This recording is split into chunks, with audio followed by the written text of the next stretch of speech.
مش عارفة مين ممكن يكون محتاج يسمع الكلام ده.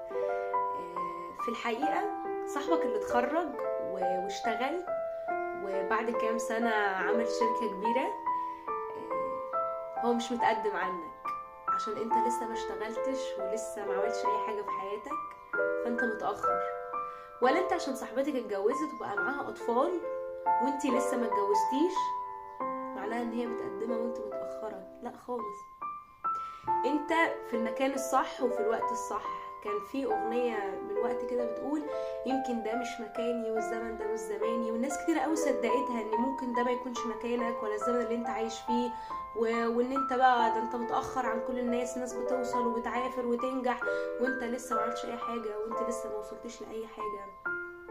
بس اللي انا عايزة اقوله لك، انت بجد انت في المكان الصح، انت في الوقت الصح، انت ربنا عامل لك خطة انت ما تعرفش عنها اي حاجة.